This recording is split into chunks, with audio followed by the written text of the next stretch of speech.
of the things I've always done, like when I even learned NLP, one of the first real dynamic set of tools I learned psychologically, I would go to these classes with these psychologists and psychiatrists, and we'd have an all-day session, which their idea of all day was 4 hours. It'd be like we'd start at 10, and at noon we're taking lunch. I'm like, where the hell are we going?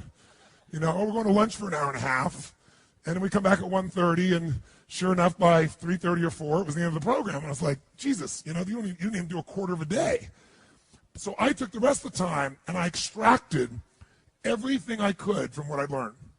There are people with 10 times more skill than I had or ability, but my level of application compared to theirs, I dwarfed it. And it's because while I was still there, I didn't leave the environment. I've always had this belief. If you want to be successful at anything in life, never leave the sight of setting a goal without doing something that commits you to fulfillment. If you you're in state, right, when you do something. While you're in state, that's the time to commit yourself to something that makes you follow through. How many know what I'm talking about here? Say I. So I'd call somebody up, I'd schedule something, I'd lock in the next meeting, I'd sign up for the class, I'd enroll the guy who was going to mentor me, I'd set the meeting with a mastermind of people I met. I did something so that whatever I committed to, there was something when I went home that would pull me there. It's structure. In fact, I'll give you 5 C's to RPM just as a quick warm-up for you. How's that? If you don't remember, it'll be okay, but it'll be in your unconscious for when you go work with a coach. These are the 5 C's. Everything that comes in your mind, anything you can think of, because we're going to basically do a little mini RPM version of things right now. Anything comes to my mind, I'm here, and while you're here doing something, you're driving in your car, and you think of an idea for your business or one of your businesses. Where do you put it? iPhone. Where do you put it? Diary. Where do you put it? iPod. iPhone. iPhone. And how do you find it afterwards? How are you triggered to look at it again? So he goes back and reviews his app system. How do you do it? Right. Crisis. Crisis makes me go get it. How do you do it? I send an email to myself. Oh, good, more emails with more to-dos, right? So I don't care what your system is, but when you have RPM, you'll have one place you put it. For right now, you need one place to put it. Now, the problem is most of us have lives that if you put everything in one place, it just becomes even more overwhelming. Who knows what I'm talking about here? So the first step, I'll just tell you that, is C, is capture. You got to capture. And the motion I do is like this. Imagine doing this, like physically capturing it, pulling it out of my head, and putting it in one place. I don't care what your one place, it's got to be one place. Now, ideally, in that one place, you'd have some categories so you don't throw everything on one giant list. Does that make sense? So you might have a category for me. I have companies. So I have Robbins Research, I have Namali Resort, I have Metabolife, I have all these different companies. So I'll drop it in that area as an example. Or roles for me as a father. I don't have time to demonstrate this for you, but just know the first thing you want to do is keep it out of your head, have it in one place. Why do you want to do that? Keep lots of extra mental RAM available. When you have to keep thinking about stuff, it creates inner stress. If you know it's there, and you know you're going to look at it consistently, like you do it once a week, once a day, and you're going to review it and do something with it. Something with it might be, forget it, I'll do it later, tomorrow, but you're going to do something with it, you'll be able to let go. How many think that's pretty much something you try to do already? Most people try to do this, don't you? But the reason most people don't do it is because making lists, after a while, they stop doing. Tell me why they stop doing it. Who's made lists and then not kept the lists up, your, quote, to-do list? Why don't you keep those to-do lists up? Because every time you go there, they're so damn what? How many have always got more to do, if you do make the list, than you have time? So it inherently says, why am I doing this? RPM is a different mindset. Our mindset is, we're just first capturing it. We know we're not going to do most of this. But we need to be able to later, when it's time, decide which things are worth doing, and more importantly, what are we really after? We're going to use these to trigger us to say, all this relates to maybe something more important. How many follow the philosophical difference here? Say I. My goal is not get things done. This is not GTD. This is use the things you need to get due to stimulate a higher level of thinking of what you really want, why you want it, and become very strategic about how to get that. And many of these things may go away, or they just won't matter. But you do have to capture it because otherwise it's in your head. So I have a lot of systems of doing it, but if you never saw me again, the most basic thing you need is one place to capture. Does that make sense? And what's step 1 of RPM? It's a C. You got to what? Capture, which means get it out of your head, put it one place. Second thing, you got to make sense of all this crap. And the way you do that, step 2, is you create a plan. And a plan for me has 3 parts. And the 3 parts are 3 questions that I ask and 3 actions I take. And again, you'll learn this. I'm not trying to teach this all right now. I just want to plant some seeds in your mind. Is this okay? Is this useful? So when you're going home, you got all this captured stuff you just did here, right? Now you got to start to create a plan. You got to look at all this stuff and say, okay, there's more here than I can do. So what I really do is read all this stuff and start to see, well, all these things relate to one thing. All these relate to another. If I'm a mom and I made my list, and on the list I have things like I got to pick up the laundry, I got to drive the kids to school, I've got to do this thing for the PTA, I got to clean the house, I got to run my business that I run out of the house, I got to do the accounting, I want to have to spend some time with my husband at the end of the day.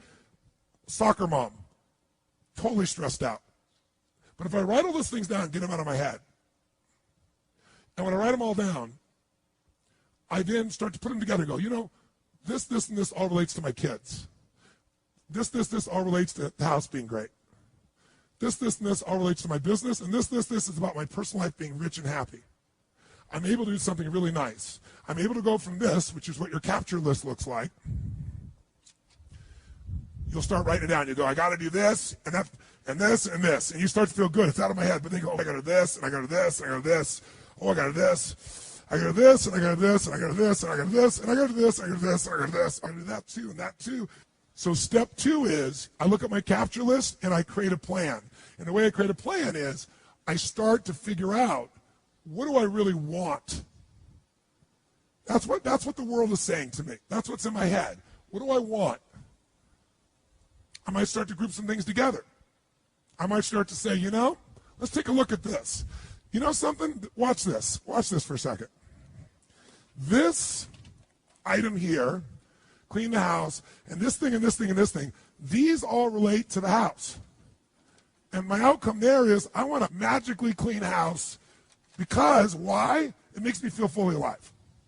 And then, oh, by the way, this, and this all relates to my children.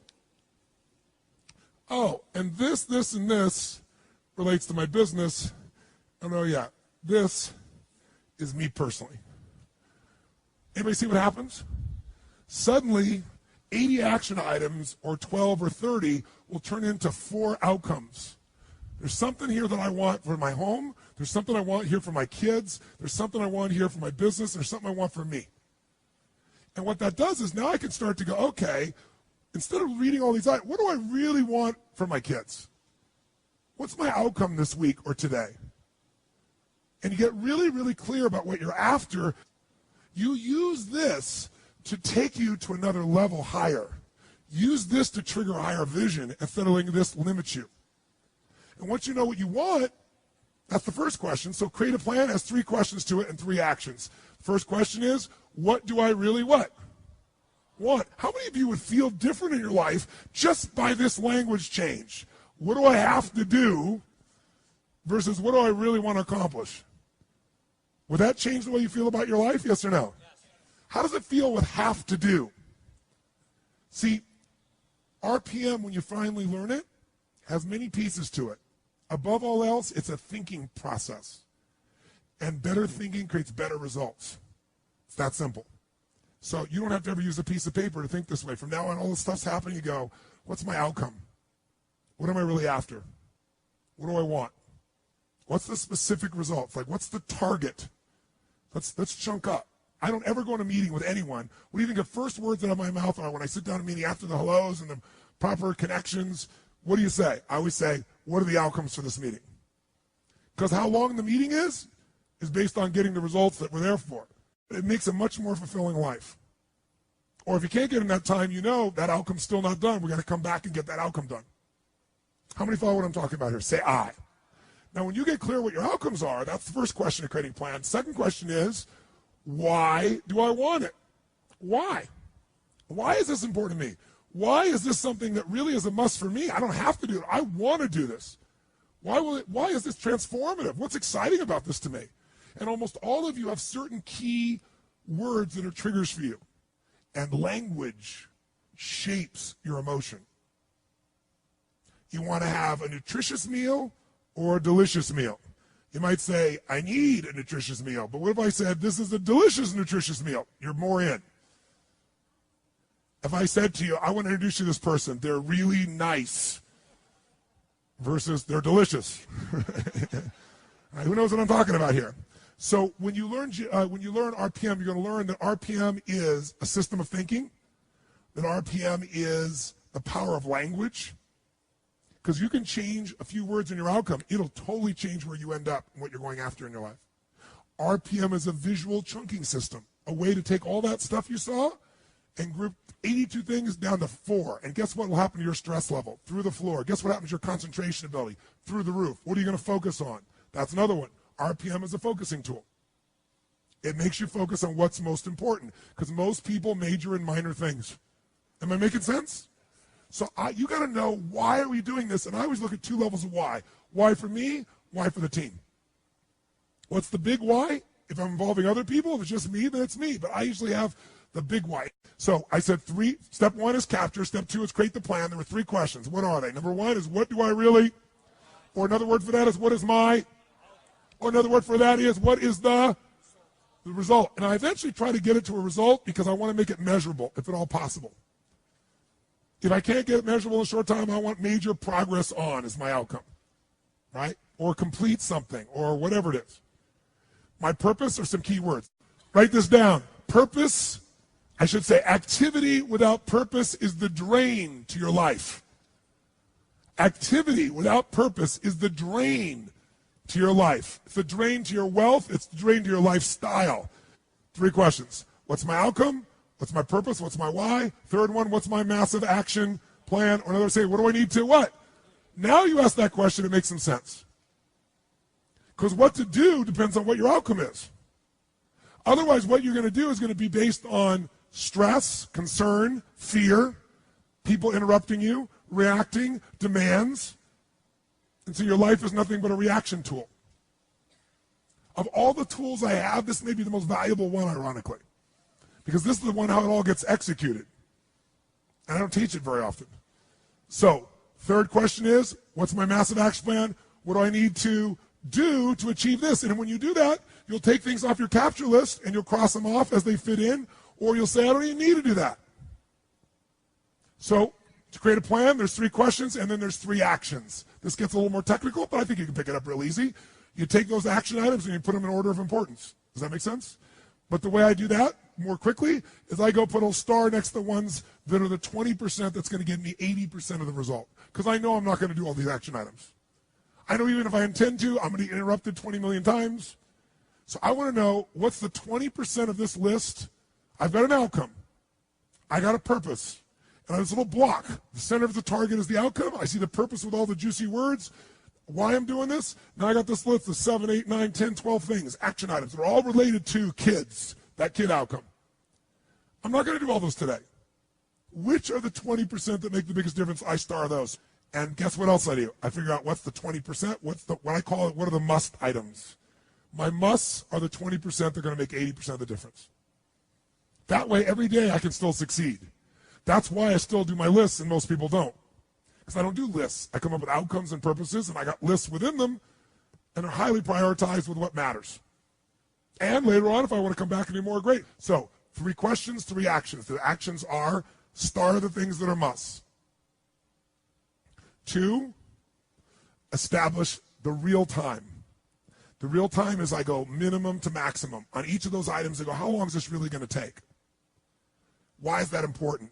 Because most of you overwhelm yourself and say, this will be, I just had a meeting with my team the other day, and I said, how long is this going to take? And somebody said, that'll probably take us 10 weeks. I said, okay, let's sit down and do it. Let's sit down and lay out where that 10 weeks is going to come from.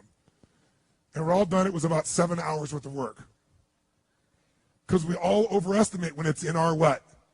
In our head. You sit down, look at each item, and you look at the 20%, and you mark, okay, 20 to 25 minutes, 30 to 40 minutes. And by the way, at the end of the day, what do I look at? What are my start items? What's the minimum time necessary to get that result? That's what I go do. Same thing with my week. So, 3 questions. I create a visual block where this separates from everything else. Below it, I'll split space and I'll create another block. When you learn RPM, you'll see that visually. I don't think I want to throw up for you right now. But basically, in the center of my page, I see the target of what I'm after. I write my result. To the right, I write my juice. Purpose, to left, I put my action list. Put in order of importance, boom. Asterisk, boom. Minimum must time, I'm ready to rock and roll. Here's the third one. Leverage. Leverage is critical. You know how I get so much done? Because I don't just get it done.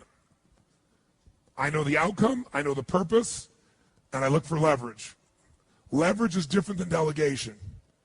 What's the problem with delegation? Delegation is you have all that needs to be done, so you give it to someone else, and you tell them what needs to be done, and when they don't do it, you're pissed off. Leverage says, I can move the biggest boulder in the world with a little bit of effort if I get something I can do it with, but I'm still part of it. So leverage is, if I'm going to leverage something here with Tom, I'm going to make sure Tom understands the what? The outcome. I want to make sure Tom understands the purpose, the why, and the action. But I might say to Tom, if you can get this done without this action or better action, go for it, baby. And I want to talk to you on this date, and we got to promise him we're going to check in before it's needed. So there's no surprises. And if you're having problems, Tom, come back to me because we're partners on this. That I call leverage, different than delegation. Who sees the difference here? Say I. So 3 questions. What creates the plan? 3 questions with a block, 3 actions. Where's my must? What's my minimum must times? Where's my leverage? And you know what I do when I have no time? There is time. I just got to leverage it. You know what I'm saying? You say, I have no one to leverage it to. You know, Shane over here, right? I got all the stuff he wants to do. He can't leverage it. But Shane's answer was, hire somebody. Then he thinks about what it's going to take and goes, $125,000. Can't do that now. He's getting caught up in one way to get the outcome. Leverage. He goes through his list and goes, what if I got someone to do 20% of this stuff? I could spend 20 grand to get that much freedom. I could pay for it times 10. And if I'm really productive, my productivity should enhance the world, not only my clients and customers, but it should provide jobs for other people. And if there's anything you hate to do, it's because you're either ineffective at it or you don't think it's very important, but it is urgent. So you need to hire somebody for those things. And ideally, somebody who loves that job. You're never going to grow when your time is eaten up for activities that aren't that important. Activity without high levels of purpose is the drain of your fortune. Do it now. If you can't get it all now, do a part of it now. Leverage is power. Leverage is ultimate power.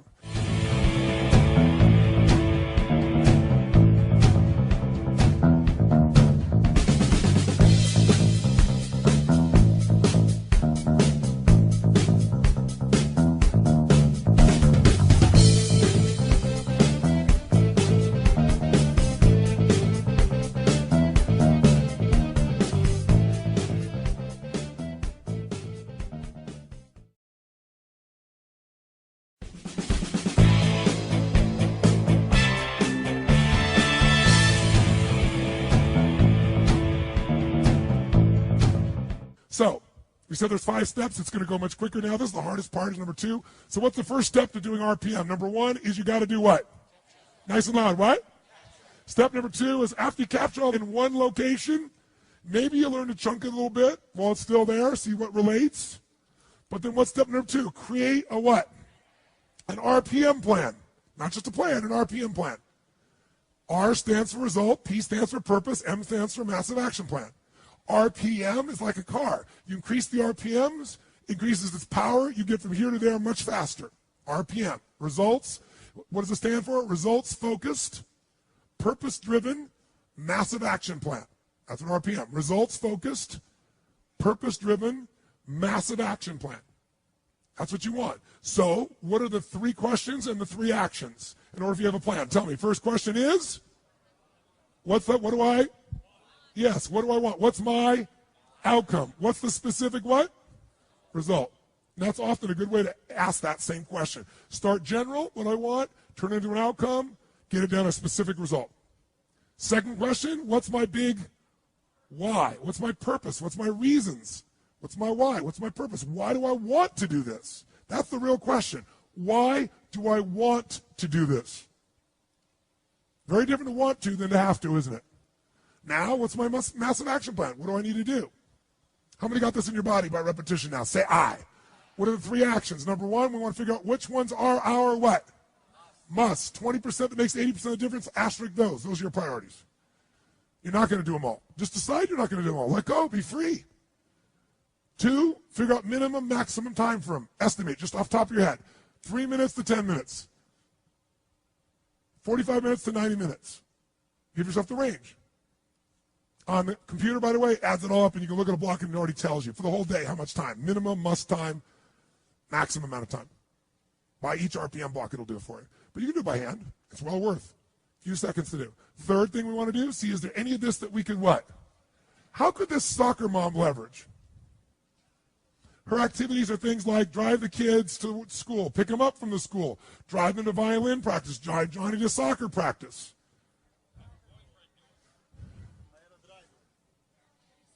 A driver.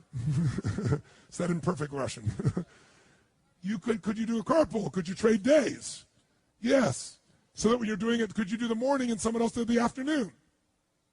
If you were really looking at this, there's ways to do it. And by the way, could you get your outcome with your kids in the morning session so the afternoon you really felt like you connected? You made more of a difference in that morning than if you've been driving them all day long, stressed out. How many follow that? Say I. I take people like this, and I can show them the real times that it takes to get their job done, and they tell me you have no time. You know they have no time? Because guess what they say to themselves all day long? I have no time. And they're so stressed, they eat up all their time telling themselves how they have no time. They think about it if they have no time. They eat up all their time. They don't think efficiently, and they don't leverage anything. If you do these first two steps, would you be light years ahead of anybody else around you to think yes or no? Third step, commit and schedule. 3 C's so far. Capture, create the plan, commit and schedule. Let me tell you what I mean by commit. Commit is, now that I've got these, let's say, 6 outcomes for the day. Does that make sense? 6 outcome blocks. Each one of them has an outcome, a purpose, might have 4, 5, 6 action items in it. I know the most important ones. I might look at those and go, some of the stuff is scheduled. Like I have to do this at 3 o'clock today. So you lock that in your schedule. You put in what we call the big rocks first. Some of you know this metaphor. If I take a glass over here and I take this glass and I start to, see if I got a glass over here, show you what I mean. Yeah. So assume I take this glass over here and it's already this full, and then I start adding items to it. How long before this thing's going to overflow? But if this was empty and I first take the big items, the rocks of my life, the things that I have to do that I've scheduled, they go in first, a couple rocks. And then secondarily, I commit to some block time for some things that matter to me. Like I'm going to block some time here with my team between 2 and 3:30 every single Thursday where we're going to go through one of these 7 items. How many know what I'm talking about here? Okay? I'm going to block that time. Okay? I'm going to commit that time. All right? So commit is committing to the most important things and then scheduling those other items that are going to be important to you. So it goes from just a list to when am I going to what? When am I going to work on it? When am I going to do it? Block times can move. Scheduled times can't unless you renegotiate. What's the difference between a block time and a scheduled time? Scheduled is you made a commitment to another person. So it can't be moved without negotiation. Got to call them, got to work it out. Block time, you could move if you need to. So it has more flexibility. Make sense? And you do this, and the way to do it, we do it on the computer. It's actually fun, but I've done it on paper for years. Okay, so we got capture, pretty easy. Just get out of your head, one location. We got create the plan, 3 questions, 3 action items you're going to do there. Then you got an RPM plan. Number 3, we commit and what? Schedule. Number 4, what do you want to do? Complete and achieve. Complete the most important items, achieve what you're after. It's that simple. And then finally, the most important one of all, to me, celebrate. They're all C's. Celebrate. Why is it important to celebrate your victories? Celebrate the magic moments of your week or the magic moments of your day. Why is it important to do that, you think? Because it's what gives you the energy to go for more. Does that make sense? Otherwise, it's like, remember I told you the cheese and cracker story? You know, you're holding out to, someday I'm going to celebrate. Someday never comes. Someday leads to a town called nowhere. Right? You don't want to be in that place. So you want to celebrate. And you want to celebrate the little victories. You want to celebrate the magic moments. How many breakthroughs have you had this week? Forget the things you've learned. How many of you have had breakthroughs, like insights, distinctions about you or your business that you couldn't put a dollar value on it? You know for you the value is infinite. How many got experiences like that? Okay? So if you don't capture that, you don't give yourself credit. When you don't give yourself credit, your brain doesn't notice it. Remember sitting the first day? Here's how things get created. You know, you get obsessively focused on something. Doesn't the system help you to focus on what you want? You generate enough energy and emotion, you're totally committed, you'll do anything to achieve it. And then step 2 is execution. And step 3 is grace. But grace gets magnified the more you appreciate it. The more you notice that you're guided or that things have happened for you. Those you've been to a date with destiny, you know I have a core belief, and that is life doesn't happen to you, it happens for you. It's your job to figure out how it's happening for you. If you don't notice it, you won't experience it, right? That's what we're talking about. So from now on, if you never saw you again and you didn't go to your coach, at least you know the thinking process. I go to a meeting. Before I go to the meeting, guess what I do? I write down a bunch of outcomes. What are my outcomes of the meeting? What do you think I do first? I have a little capture sheet for the meeting. All week long, something comes up, I write it on that sheet. I don't write 20 emails to people in the middle of nowhere. Say, by the way, let's talk about this. I just capture it. When I get there, I look at my list. What are the most important outcomes? If I have some action items, what outcome do they fit under? I go in the meeting, what do I ask other people? Tell us, what are the most important what for this meeting? The most important? Everything is outcome. When you're outcome driven, you produce results like nobody else.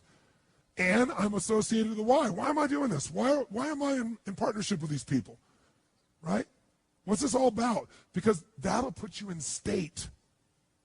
So, 5 parts of RPM. Let's see what they are. Number 1, what? Nice and loud. Nice and loud. Number 2, create a, yes, what kind of plan? RPM plan. What's the R stand for? Results focused. P is for purpose driven. M is for massive action plan. Massive action plan is a map. M-A-P, massive action plan, a map. Okay, what are the 3 questions that will make you know you have that plan? Question number 1 is, what's the next example after that? What is my outcome? What's my actual result? Second question, what's my purpose? Why do I want to do this? Right? Why do I want to do this? What's my big whys? And then third question, what's my massive action plan? Or another word for it is, what do I need to what? Now asking what to do makes sense. Makes total sense. What are the 3 things you do in that plan in addition to those 3 questions? Figure out what the musts are. Figure out the minimum must what? And number 3, find yourself some. Great. What's step number 3? For this to be alive and not just be on a piece of paper, I got to take this from an idea and I got to commit. And when am I going to do this? What day? What week? What month? What hour? Right? I tend to plan weekly first, and I put it in days, and when I get the night before, I plan the day, because a lot moves around until that time. Right? Then after I do that, what do I need to do? What's step 4? Complete what? Complete what? All the actions? The outcomes. Complete by achieving what matters most. Cut to the chase. Get to the must. Is it possible by having that outcome so clear, you might come up with something that's not on the page that's better and get you there quicker? Yes or no? And by the way, on the computer, you can leverage a whole block. You can push a button, send it to somebody an email, push a button, and give an audio message of what you want, and they can accept it and comes back and say they accept it. So I'm excited about what it's going to be like. Or use your iPhone, or use whatever you want. It's a thinking process. Then on the other hand, think about this. So leverage, if you leverage it, you're staying connected, you know what's going on, but also they know the outcome, they know the why. It might be useful to talk in terms of their why too. So now they're activated. Why do people do certain things and not others? Because certain things they have enough reasons to in their reasons. Other things they don't. They value something more. When people say, I didn't have time for this, what they're really saying is something else was more important to me. But usually it isn't really something that was more important. It was something else that's more urgent, and they don't know what's important to them. So maybe you can help them. Third piece is complete and achieve. Complete and achieve. What's the final step? 5. Celebrate. And the way I celebrate personally is I'm constantly making